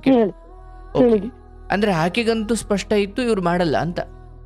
ಅಲ್ಲ, ತಾಳ್ಮೆ ತಗೊಂಡಿದ್ರು. ತಾಳ್ಮೆ ಅಂತ ಮನುಷ್ಯನಿಗೆ ಅಲ್ಲ ಕಣವ, ಸದ್ಗುಣಗಳ ಬಗ್ಗೆ ಆಮೇಲೆ ಮಾತಾಡೋಣ. ಅಷ್ಟು ಸದ್ಗುಣ ಇದ್ದಿದ್ರೆ ಇದೆಲ್ಲ ಯಾಕೆ ನಡೀತಿತ್ತು? ನಡೀತಿದ್ದಿಲ್ಲ ಗುರುಜಿ. ಈಗ ನೀವು ಹಂಗ ಮಾತಾಡಕ್ ಹೋದ್ರೆ ಆ ಹುಡುಗನ ಜೊತೆ ಸಂಪರ್ಕ ಬೆಳೆಸೋದು, ಹೋಗಲ್ಲೆಲ್ಲೋ ಪಾರ್ಕಲ್ಲಿ ಭೇಟಿ ಮಾಡೋದು ಅಂಡ್ ಫೋಟೋಗಳು ತೆಗೆಸ್ಕೊಳ್ಳೋದು, ಅಥವಾ ಅದು ನಿಮಗೆ ಎತ್ತವರಾಗಿ ನಿಮಗೆ ಗೊತ್ತಾದಾಗ ನಿಮ್ಮ ಕಾಲಿಡ್ದು ತಪ್ಪಾಯ್ತು ಅಂತ ಕೇಳ್ಕೊಳ್ಬೇಕಿತ್ತು. ಅದಾದ್ಮೇಲೆ ಇಲ್ಲ ನಮ್ಮ ಮನೆಯಲ್ಲಿ ಒಪ್ಪಲ್ವಂತೆ ಅಂತ ಅದನ್ನ ನಿಲ್ಲಿಸಬೇಕಿತ್ತು. ಅಂದ್ರೆ ಸದ್ಗುಣ ಹಿಂಗ್ ಇರ್ಬೇಕಿತ್ತು ಅಂತ ಮಾತಾಡಿದ್ರೆ 1000 ಇದಾವೆ, ಬಟ್ ಹಂಗಿಲ್ಲ ಅನ್ನೋದೇ ಸತ್ಯ. ಅದು ಸತ್ಯ ಗುರುಜಿ. ಅಯ್ಯೋ ಅಹಂ ಗುರುಜಿ, ಸೊಕ್ಕು ನಾನು ಹೇಳದ್ ಕೇಳಿಸ್ಕೊ. ಆಯ್ತು, ಕೇಳಿಸ್ಕೊ. ಹೇಳಿ ಗುರುಜಿ. ಇಲ್ಲಿ ಅವ್ರು ನಮ್ಮವರು, ಗೊತ್ತಿದ್ದವರು, ಅವ್ರು ಬಂದು ನಮ್ಮನ್ನ ಕೇಳಬಹುದಿತ್ತು. ಹೌದವ, ನೀವು ಹೇಳ್ದಂಗೆ ಇಲ್ಲಿ ಇವೆರಡು ಚಿಕ್ಕ ಮಕ್ಕಳುಗಳು ಗೊತ್ತಾಗದಂಗೆ, ಅಥವಾ ಇವಕ್ಕೇನು ಬುದ್ಧಿ ಇರಲಿಲ್ಲ, ಇವೇನೋ ಮಾಡ್ಕೊಂಡವೆ ಅಥವಾ ಏನೋ ಆಗಿದೆ, ಇದನ್ನ ಬಹಳ ಗೌರವಾನ್ವಿತ ಮಾರ್ಗದಲ್ಲಿ ಹೇಗೆ ನಿಭಾಯಿಸಬಹುದು ಅನ್ನೋದನ್ನ ಆ ಕಡೆ ಹಿರಿಯರು, ಆ ಕಡೆ ಪೋಷಕರಾದವರು ಇದನ್ನ ಗೌರವಾನ್ವಿತವಾಗಿ ನಿಭಾಯಿಸಬೇಕಿತ್ತು. ಆದರೆ ಇಲ್ಲಿ ಏನು ಸಮಸ್ಯೆ ಆಯಿತು ಅಂದರೆ, ಆಯಿತು ಈಗ ನಾನು ಪ್ರೀತಿ ಬೆಳೆದಿದ್ದು ಅಥವಾ ಅವರಿಬ್ಬರ ಒಡನಾಟ ನಾನು ಹೆಚ್ಚು ಮಾತಾಡಲ್ಲ, ಆದರೆ ಆ ವಿಚಾರ ನಿಮಗೆ ಗೊತ್ತಾದಾಗ ನೀವು ಮನೆಯಲ್ಲಿ ನೀವು ಅದನ್ನು ಪ್ರಶ್ನೆ ಮಾಡಿದ್ರಿ. ಓಕೆ, ಏನಮ್ಮ ಇದು ಫೋಟೋ ಅಂತ ಕೇಳಿದ್ರಿ, ಇಲ್ಲ ಆಗೋದೇ ಇಲ್ಲ ಅಂತ ನಿಮ್ಮ ಕಾರಣಗಳು ನೀವು ಕೊಟ್ರಿ. ಓಕೆ, ಅವನು ಅಷ್ಟು ಗೌರ್ಮೆಂಟ್ ಜಾಬ್ ಇಲ್ಲ ಅಂತಲೋ, ಅಥವಾ ಜಾಬ್ ಇಲ್ಲ, ಅಥವಾ ಆಸ್ತಿ ಇಲ್ಲ ಅಂತಲೋ, ಇಂಥದ್ದೇನೋ ಕಾರಣಗಳನ್ನು ಹೇಳಿ ನೀವು ಆ ಸಂಬಂಧ ಸಾಧ್ಯವಿಲ್ಲ ಅಂತ ಹೆತ್ತವರಾಗಿ ನಿಮ್ಮ ಅಭಿಪ್ರಾಯವನ್ನು ಯಾವಾಗ ಫೈನಲ್ ಮಾಡಿದ್ರೋ, ಈಗ ಆಕೆಗೆ 2 ವಿಚಾರ. ಒಂದು, ಪ್ರೀತಿಸಿದ ಹುಡುಗನ ಬಿಡಬೇಕಾ, ಹೆತ್ತವರನ್ನು ಬಿಡಬೇಕಾ ಅಂತ ಬಂದಾಗ ಇಲ್ಲಿ ಆಕೆ ನಿಮ್ಮನ್ನು ಬಿಡೋ ನಿರ್ಧಾರ ತೆಗೆದುಕೊಂಡ್ಲು. ಅಂದರೆ ಇದು ಕೇವಲ ಅವರನ್ನು ಅಪ್ಪಿಕೊಂಡಿದ್ದು ಅಂತ ಅಲ್ಲ, ನಿಮ್ಮನ್ನು ಬಿಟ್ಟಿದ್ದು ಅನ್ನೋ ಅರ್ಥವೂ ಇದೆ ಇದರಲ್ಲಿ. ಹೌದು ಗುರುಜಿ. ಹಾಗಂತ ಈ ಸಮಯದಲ್ಲಿ ಗೌರವ ಅಥವಾ ಊರಲ್ಲಿ ಒಂದು ಕಾಲಕಾಲದಿಂದ ಗೌರವಕ್ಕೆ ಮರ್ಯಾದೆಗೆ ಅಂಜಿ ಬದುಕೊಂಡು ಬಂದಿದ್ದೀರಿ. ಏನೋ ಒಂದು ದಿವಸ ಮನೇಲಿ ಕಷ್ಟ ಬಂದರು, ತಾಪತ್ರಗಳು ಬಂದರು, ಊಟ ಇಲ್ಲದೆ ಇದ್ದರು, ಹೊಟ್ಟೆ ಮೇಲೆ ತಣ್ಣೀರು ಬಟ್ಟೆ ಹಾಕ್ಕೊಂಡು ಬದುಕಿದ್ದೀವಿ ಹೊರತು ಯಾರ ಬಳಿಯೂ ಗೌರವ ಕಳ್ಕೊಂಡು ಮರ್ಯಾದೆ ಕಳ್ಕೊಂಡು ಬದುಕಿಲ್ಲ ಅನ್ನೋ ಒಂದು ಮನೆತನದಿಂದ ಬಂದವರಾಗಿ ಇಂಥವೆಲ್ಲ ನಡೆದಾಗ ಬಹಳ ಸಾವಿಗಿಂತ ಬೇರೇನೂ ಅಲ್ಲ ಅನ್ನೋ ಸ್ಥಿತಿಗೆ ಒಂದು ಮನೆತನ ತಲುಪುತ್ತೆ. ಬಟ್ ಇಲ್ಲಿ ಪೋಷಕರಾಗಿ ಹೆತ್ತವರಾಗಿ ಮಗಳು ಚೆನ್ನಾಗಿರಲಿ ಅಥವಾ ಎರಡೂ ಮಕ್ಕಳನ್ನು ಕಷ್ಟಪಟ್ಟು ಸಾಕಿದ್ದೀವಿ, ಅವ್ರ ಬದುಕು ಚೆನ್ನಾಗಿರಲಿ ಅನ್ನೋದೇ ನಿಮ್ಮ ಬಯಕೆ ಆಗಿತ್ತು. ಆದರೆ ಯಾವಾಗ ವಯಸ್ಸಿಗೆ ಬಂದ ಮಗಳು ಹೊರಗಿನವ್ರಿಗಿಂತ ಹೆತ್ತವರು ಅಷ್ಟೇನು ಮುಖ್ಯ ಅಲ್ಲ ಅನ್ನೋ ನಿರ್ಧಾರ ತೆಗೆದುಕೊಳ್ಳೋ ಮಟ್ಟಿಗೆ ಹೋದಾಗ ಬಹುಶಃ ಸಂಸ್ಕಾರಗಳಲ್ಲಿ ಏನೋ ಕೊರತೆ ಇದೆ. ಆ್ಯಂಡ್ ಇಲ್ಲಿ ನಿಮಗಾಗಿರೋ ದುಃಖ, ಅಪಮಾನಗಳು ಅಥವಾ ಈ ಸಮಯದಲ್ಲಿ ಏನು ನಿಮಗೆ ಮುಜುಗರ ಆಗ್ತಾ ಇದೆ ಅದಕ್ಕೆ ಕಾಲವೇ ಉತ್ತರ ಕೊಡುತ್ತವ. ಆದರೆ ನಾನು ಹೇಳೋದು, ಎಂದೋ ಒಂದು ದಿವಸ ಇನ್ನೊಬ್ಬರು ಮನೆಗೆ ಹೋಗಬೇಕಾದವಳು, ಆದರೆ ಈ ಮಾರ್ಗದಲ್ಲಿ ಹೋಗಿದ್ದು ಬಹಳ ಶೋಚನೀಯ. ಅಂದರೆ ಎಲ್ಲರೂ ಸಾಯ್ತಾರೆ, ವಯಸ್ಸಾಗಿ ಸಾಯೋದು ಬೇರೆ, ಎಲ್ಲೋ ಚೆನ್ನಾಗಿದ್ದಾಗಲೇ ಆಕ್ಸಿಡೆಂಟ್ ಆಗಿ ಸಾಯೋದು ಬೇರೆ, ವಯಸ್ಸಾಗಿ ಸಾಯೋದು ಬೇರೆ, ನೇಣಾಕಂಡು ಸಾಯೋದು ಬೇರೆ. ಎಲ್ಲರೂ ಒಂದೇ ಸಾಯೋದು ಹೌದು, ಆದರೆ ಆ ಸಾವು ಹೇಗೆ ಬಂತು ಅನ್ನೋದು ಬಹಳ ಮುಖ್ಯವಾಗುತ್ತೆ. ಹಾಗೆ ಮದುವೆ ಆಗೋದು ಹೌದಾದರೂ ಕೂಡ ಗುರು ಹಿರಿಯರೆಲ್ಲ ಒಪ್ಪಿಸಿ ಅಥವಾ ಏನೋ ಹಠ ಮಾಡಿಯೋ ಹೋರಾಟ ಮಾಡಿಯೋ ತಮ್ಮ ಪ್ರೀತಿಯನ್ನು ಉಳಿಸ್ಕೊಳ್ಳೋ ನಿಟ್ಟಿನಲ್ಲಿ ಅವ್ರ ಕಡೆಯವ್ರು ಬಂದು ಕೇಳಿ ನೀವು ಬೇಡ ಅಂದು ಆಮೇಲೆ ಎಲ್ಲ ಹಿರಿಯರು ಸೇರಿ ಏನೋ ಮಾಡ್ಬೋದಿತ್ತೋ ಏನೋ. ಇನ್ನೂ ಒಂದು ಗುರುಜಿ, ನಾವು ಸೋಮವಾರ ಮದುವೆ ಆದ ದಿವ್ಸನ ಯಾಕ ಮದುವೆ ಆಗೈತಿ ಅಂತ ಗೊತ್ತಿಲ್ಲ ಗುರುಜಿ. ನನ್ ಮಗಗ ಕೇಳಿದ್ವಿ ಗುರುಜಿ. ಇಲ್ಲಪ್ಪ ಹಿಂಗ ಅಕ್ಕನಿ ಅಂತ ಅಂತಳಪ್ಪ ಪಾಪಿ ಅಂತ ಅಂದ್ಲಿರಿ. ನಮ್ ತಂಗಿನೂ ಬಂದ್ಲಿರೆ.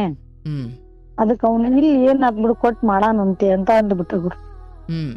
ಅಷ್ಟೊತ್ತಿಗಾಗ್ಲೇ ಮುಗಿದೇ ಹೋಗಿತ್ತು.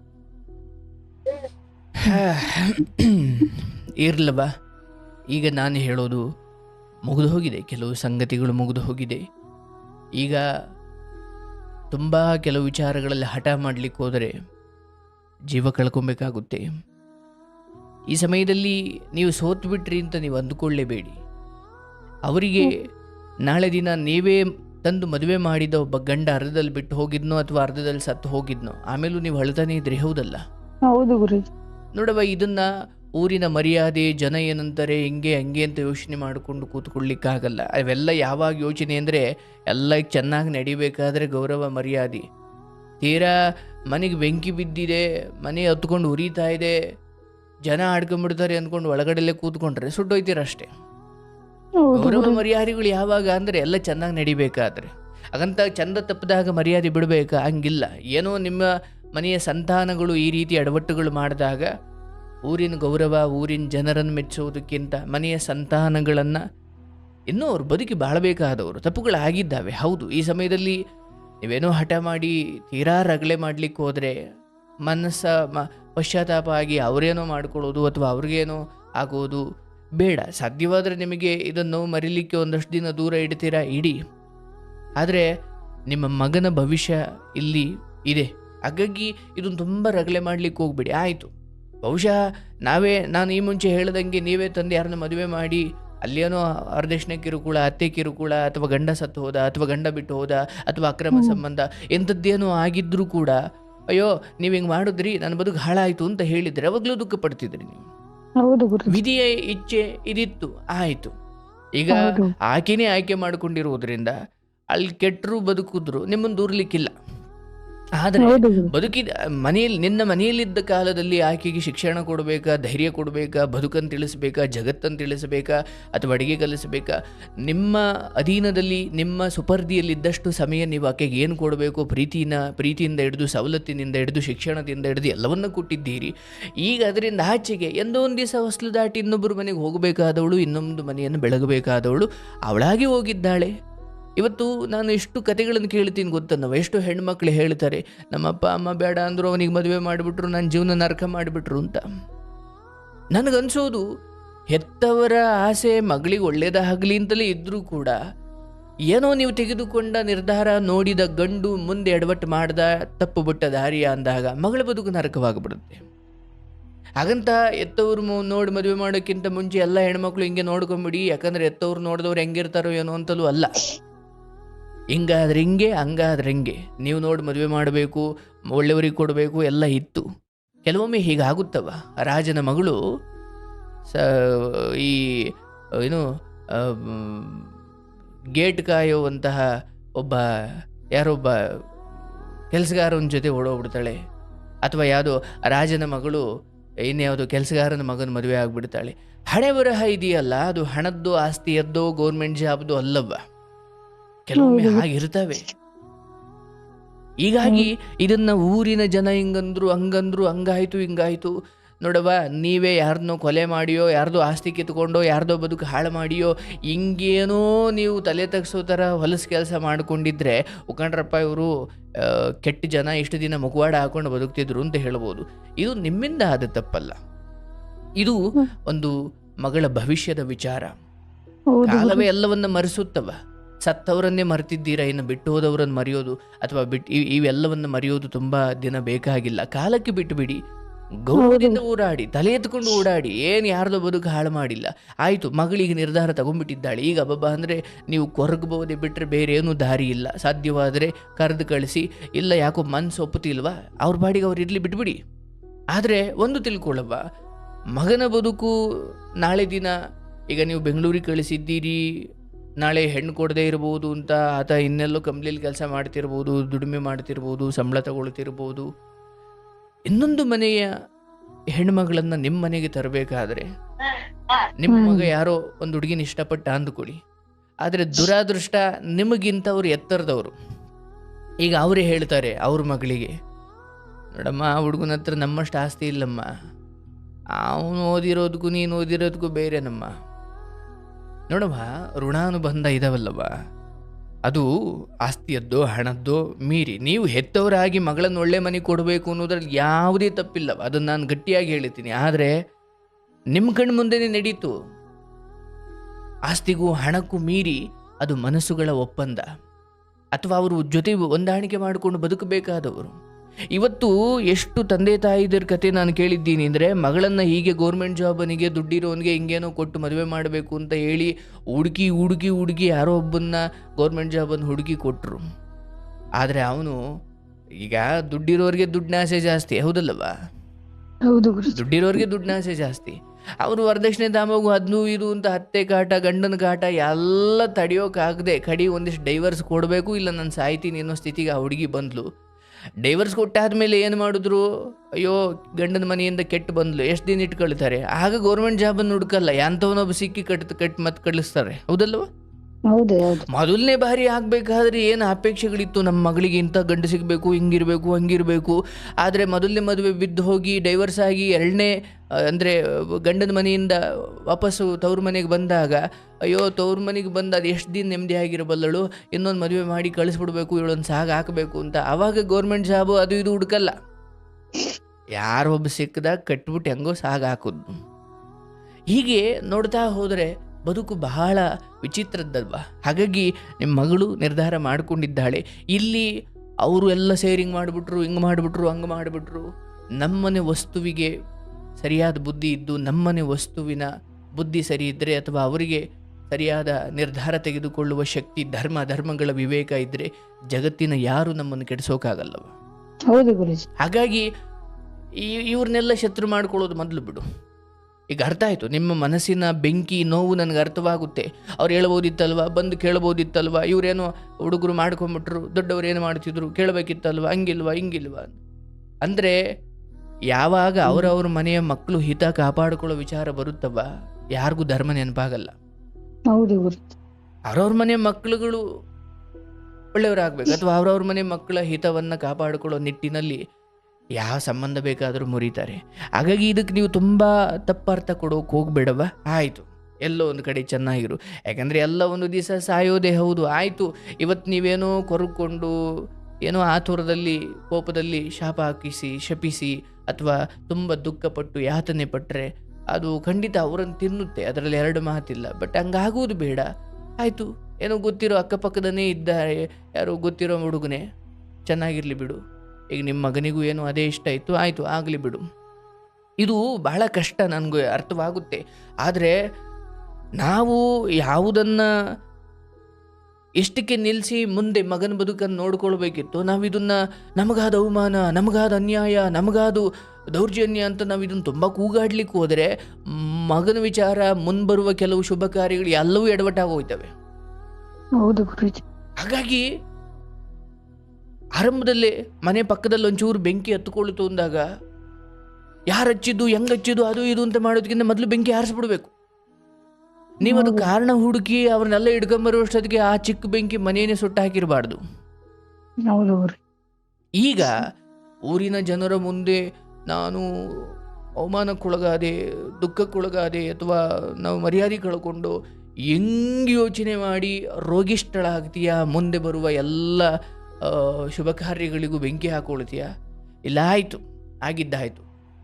ಅಂದರೆ ಮಿಂಚಿ ಹೋದ ಕಾಲಕ್ಕೆ ಚಿಂತಿಸಿ ಫಲವಿಲ್ಲ ಅನ್ನೋ ಹಾಗೆ ಆಗೋಯ್ತು. ಆಕೆ ಕಟ್ಕೊಂಡು ಆಯಿತು, ಅವ್ರ ಗಂಡ ಹೆಂಡತಿ ಅಂತ ಆಗಿದ್ದು ಆಯಿತು. ಇನ್ನು ಆ ವಸ್ತು ನಮ್ಮದಲ್ಲ. ಏನೋ ಬಂದ್ರ ಚೆನ್ನಾಗಿ ನೋಡ್ಕೊಳ್ಳಿ, ಕಳಿಸಿ.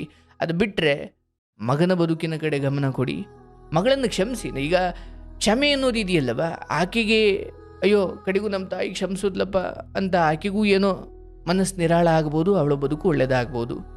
ಆದರೆ ಕ್ಷಮೆ ಕೊಡೋದಕ್ಕಿಂತ ಅವಳಿಗೆ ಒಳ್ಳೇದಾಗುತ್ತೋ ಇಲ್ವೋ ಗೊತ್ತಿಲ್ಲ. ನೀವಂತೂ ಆರೋಗ್ಯವಾಗಿರ್ತೀರ. ಯಾರೇನಾದರೂ ಅಂದುಕೊಳ್ಳಿ, ಎಲ್ಲರ ಮನೆಯಲ್ಲೂ ಏನೋ ಒಂದು ನೋವು ಸಂಕಟ ಇದ್ದೇ ಇದೆಯವ. ಎಲ್ಲರ ಮನೆ ಮಕ್ಕಳದು ಏನೋ ಒಂದು ತೊಂದರೆ ಇದ್ದೇ ಇದೆ. ಹಾಗಾಗಿ ದೊಡ್ಡದು ಮಾಡ್ಲಿಕ್ಕೆ ಹೋಗಬೇಡವ, ತುಂಬ ದುಃಖ. ಅಲ್ಲ ಗುರುಜಿ, ನಾವು ನಮ್ ತಂಗಿಯರು ಎಲ್ಲರೂ ಪಾಪ ಏನೋ ವಿಷಯಗಳಿಗಿತ್ತು ಆಗೋತಂತ ಅವರೇ ಕ್ಷಮಿಸಕ ಫೋನ್ ಮಾಡ್ತಾರೆ ಗುರುಜಿ. ಆದ್ರೂ ಅವಳಿಗೆ ಸೊಕ್ಕು ಅಹಂಕಾರ ಎಲ್ಲರನ್ನು ಬಿಟ್ಟು ಆಗಲೇ ಹೇಳಿದ್ದೀನಿ, ಅದು ಈಗ ನಿನ್ನ ಮನೆ ವಸ್ತು ಅಲ್ಲ. ಬಂದ್ರೆ ಮಾತ್ರ ಚೆನ್ನಾಗಿ ಮಾತಾಡ್ಸು, ಯಾವುದು ಹಳೆ ತೆಗಿಯೋಕೆ ಹೋಗಬೇಡ. ಬರ್ಲಿಲ್ಲ, ಈಗ ನಾವೇ ಫೋನ್ ಮಾಡ್ತೀವಿ, ಎತ್ತುತ್ತಾ ಇಲ್ಲ, ಏನು ಸೊಕ್ಕು ನೋಡುವ. ಸೊಕ್ಕಿಗಿಂತ ಅಲ್ಲಿ ತುಂಬ ದೊಡ್ಡ ಪಶ್ಚಾತ್ತಾಪ ಇರುತ್ತೆ. ಕೆಲವೊಮ್ಮೆ ಅದು ಹೇಗಿರುತ್ತೆ ಅಂದರೆ, ನೀವು ಕೆಲವೊಬ್ಬರು ಇದ್ರೆ ಈ ಹಂತದಲ್ಲಿ ಜೀವ ಕಳ್ಕೊಂಡವರು ಇದ್ದಾರೆ. ಅಂದರೆ ಆತುರದಲ್ಲಿ ಒಂದಷ್ಟು ಜನರ ಬೆಂಬಲ ಇದೆ ಅಂತ ಯಾವ ತಪ್ಪನ್ನು ಧೈರ್ಯವಾಗಿ ಮಾಡಿದ್ರೋ ಅದಾದ ನಂತರ ಕೆಲವೊಬ್ರು ಬದುಕೇ ಇರುವುದಿಲ್ಲ.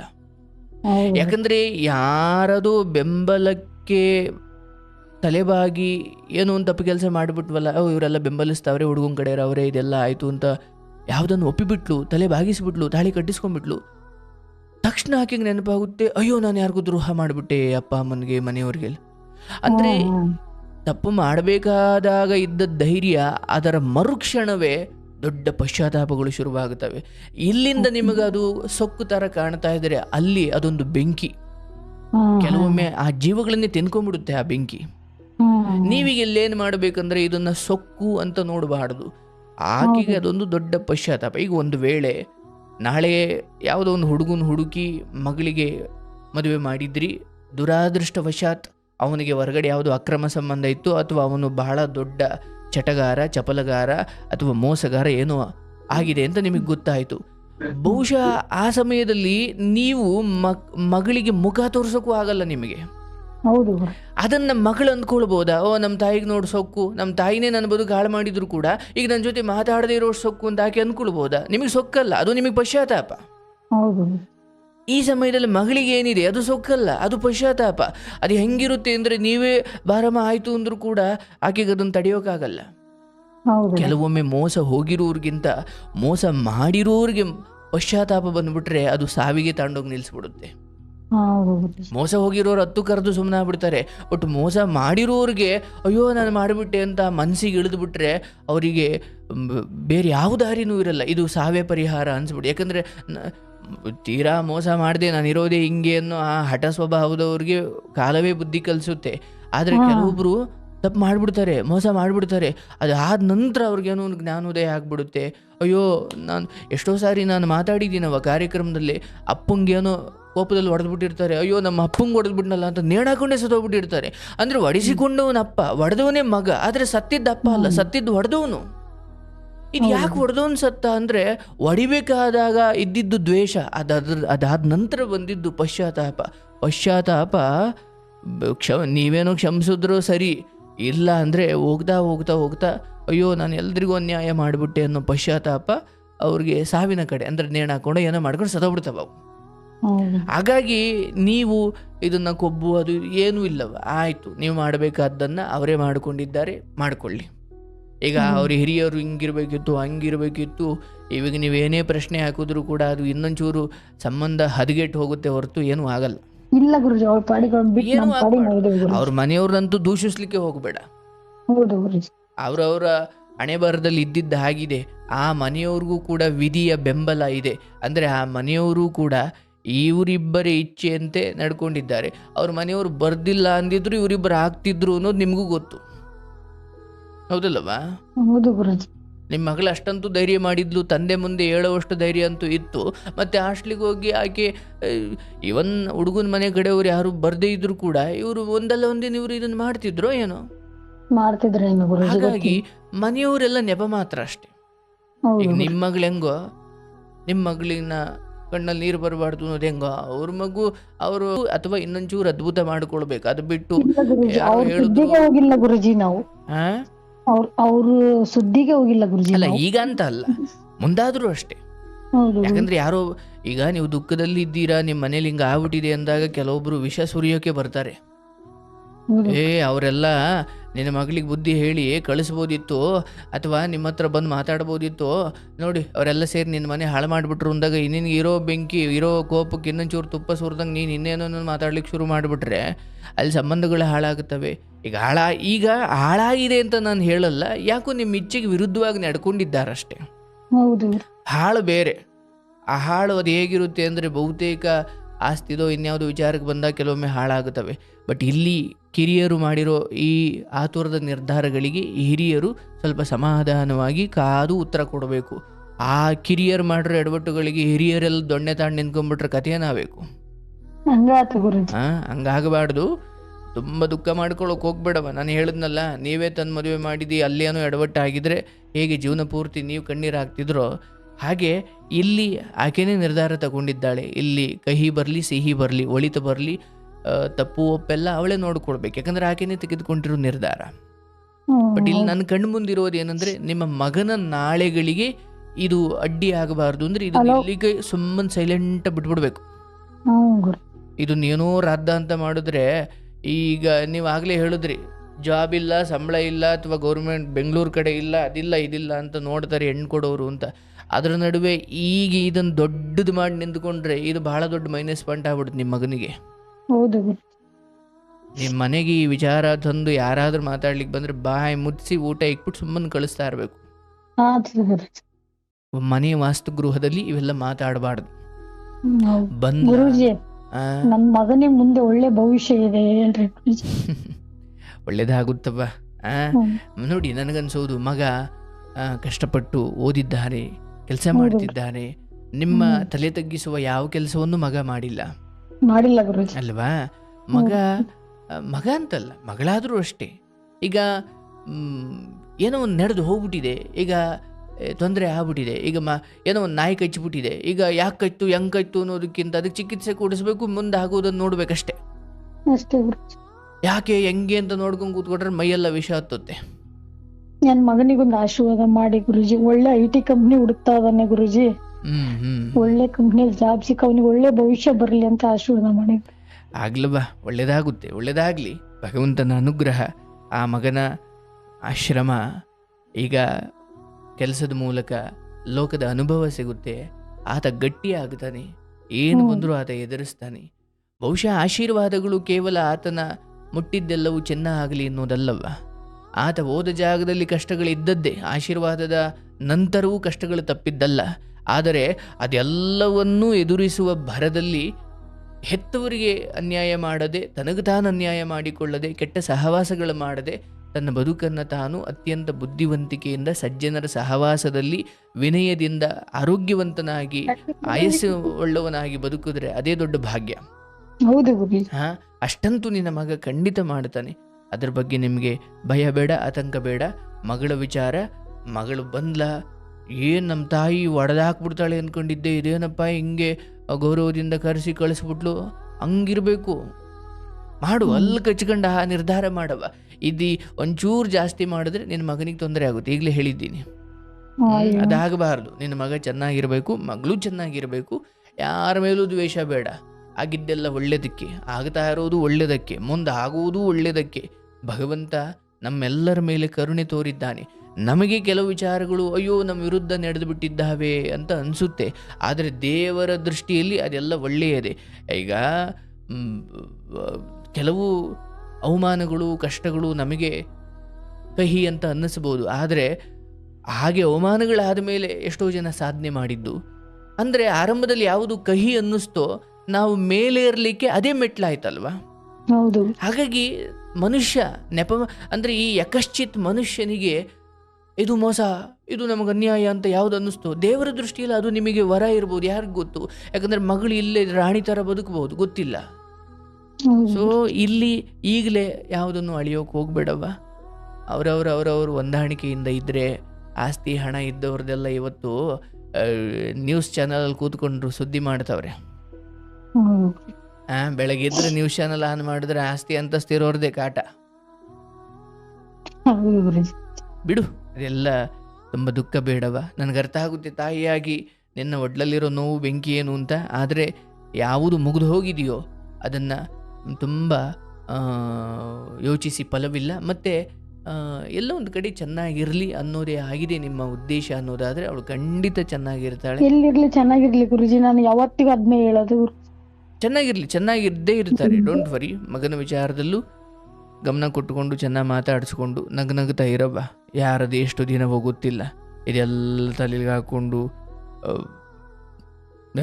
ತುಂಬ ಕೊರಗಿ ಆರೋಗ್ಯ ಕೆಡಿಸ್ಕೊಂಡ್ರೆ ಮನೆಯವ್ರಿಗೆಲ್ಲ ಭಾರ ಆಗ್ಬಿಡ್ತೀಯ. ಅದೆಲ್ಲ ಆಗಬಾರ್ದು. ದೇವ್ರು ಒಳ್ಳೇದು ಮಾಡಲಿ. ಬೆಳಗ್ಗೆದ್ದು ಪ್ರತಿ ಸಾರಿ ಪೂಜೆ ಮಾಡಬೇಕಾದ್ರೂ ಹೇಗೆ ಮೊದಲು ಮಗಳ ಬಗ್ಗೆ ಪ್ರಾರ್ಥಿಸ್ತಿದ್ದು ಈಗಲೂ ಪ್ರಾರ್ಥಿಸು, ತಪ್ಪೇ ಇಲ್ಲ. ಈಗ ಅವಾಗಿಂದ ನಾನು ಅದನ್ನೇ ಹೇಳ್ತೇನೆ ಗುರುಜಿ, ಎಲ್ಲಿದ್ರು ಚೆನ್ನಾಗಿರ್ಲಿ ಅಂತ ಬೇಡ್ಕೊಂತಾನೆ ಗುರುಜಿ. ಅಷ್ಟೇ ಹಂಗನ್ನೋದ್ರಿಂದ ನಿನ್ನ ಮನೆಯೂ ಚೆನ್ನಾಗಿರುತ್ತೆ, ಆ ಮನೆಯೂ ಚೆನ್ನಾಗಿರುತ್ತೆ. ಒಳ್ಳೇದಾಗ್ಲಿ ತಾಯಿ, ನಿನಗೂ ಶುಭವಾಗಲವ, ನಿನ್ನ ಮನೆ ಸುಭಿಕ್ಷವಾಗಿರ್ಲಿ. ಇದು ನನ್ನ ಹಾರೈಕೆ. ದೇವ್ರು ಒಳ್ಳೇದು ಮಾಡ್ಲವ. ನಮಸ್ಕಾರ. ನಮಸ್ತೆ ತಾಯಿ.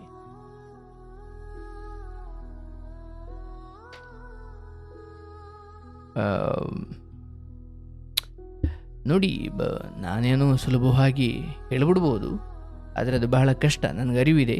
ಬಟ್ ಅದಾಗಿಯೂ ಭವಿಷ್ಯದ ಲೆಕ್ಕಾಚಾರದಲ್ಲಿ ಕೆಲವೊಂದನ್ನು ನಾವು ಅಲ್ಲಲ್ಲಿಗೆ ನಿಲ್ಲಿಸಬೇಕಿದೆ. ನಾವು ತುಂಬ ಶಪಥ ಮಾಡಿ ದ್ವೇಷಕ್ಕೆ ನಿಂತುಬಿಟ್ರೆ ಕಷ್ಟ ಆಗ್ಬಿಡುತ್ತೆ. ಪ್ರತಿ ಅವಮಾನಗಳಿಗೂ ನಾವು ದ್ವೇಷ ತೀರಿಸ್ಕೊಳ್ತೀವಿ ಅಂತ ಹೋದರೆ ಬದುಕು ಪೂರ್ತಿ ದ್ವೇಷದ ಸಂತೆ ಆಗುತ್ತೆ. ಅಲ್ಲಿ ಪ್ರೀತಿ, ಶಾಂತಿ ಯಾವುದೂ ಇರೋದಿಲ್ಲ. ಹೇಗೆ ಮಹಾಭಾರತದಲ್ಲಿ ಒಂದೇ ಗುರುಕುಲದಲ್ಲಿ ಬೆಳೆದ ದ್ರುಪದ ಮತ್ತು ದ್ರೋಣ ಒಂದೇ ಜೀವ ಎರಡು ದೇಹಗಳಂತೆ ಬದುಕಿದ್ರು. ಕಾಲಕ್ರಮೇಣ ಆ ರಾಜನಾದಂತಹ ದ್ರುಪದ ಗುರುಕುಲದಲ್ಲಿ ತನ್ನ ಗೆಳೆಯನಾಗಿದ್ದಂತಹ, ತನ್ನ ದೋಸ್ತಿಯಾಗಿದ್ದಂತಹ ಭೀಷ್ಮನನ್ನು ಮುಂದೆ ಗುರುಕುಲ ಬಿಟ್ಟು ಹೋಗಿ ದ್ರುಪದ ರಾಜನಾಗುತ್ತಾನೆ.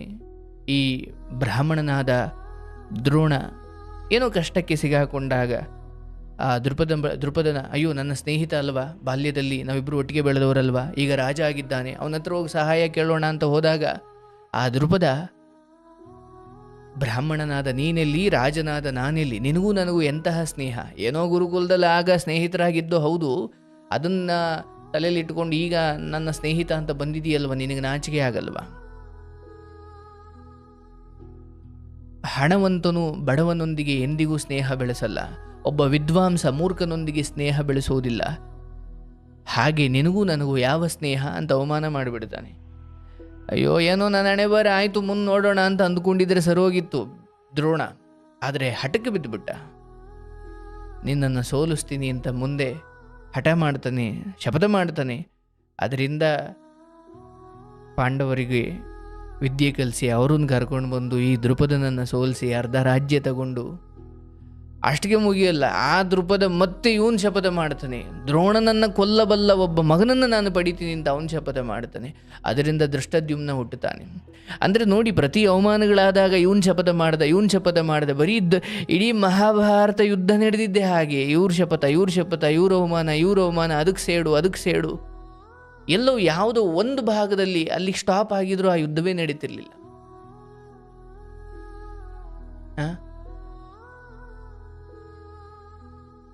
ಹಿಂಗೆ ಪ್ರತಿ ಅವಮಾನಗಳು, ಪ್ರತಿ ಸೋಲುಗಳು, ಪ್ರತಿ ಕೊಂಕು ಮಾತುಗಳು, ಇವೆಲ್ಲದಕ್ಕೂ ನಾವು ಕಾಲ ಬರಲಿ ಸೇಡು ತೀರಿಸ್ಕೊಳ್ತೀನಿ ಅಂತ ಹೋದರೆ ಬದುಕು ಬರ್ಬಾದ ಆಗ್ಬಿಡುತ್ತೆ. ಬೇಡ, ಆದಷ್ಟು ಸ್ಟಾಪ್ ಮಾಡೋಣ. ಕರ್ಮವೇ ಅದಕ್ಕೆ ಉತ್ತರ ಕೊಡುತ್ತೆ, ನಾವ್ಯಾಕೆ ಕೊಡೋದು ಅಲ್ವೇ? ಒಳ್ಳೆಯದಾಗಲಿ, ಶುಭವಾಗಲಿ.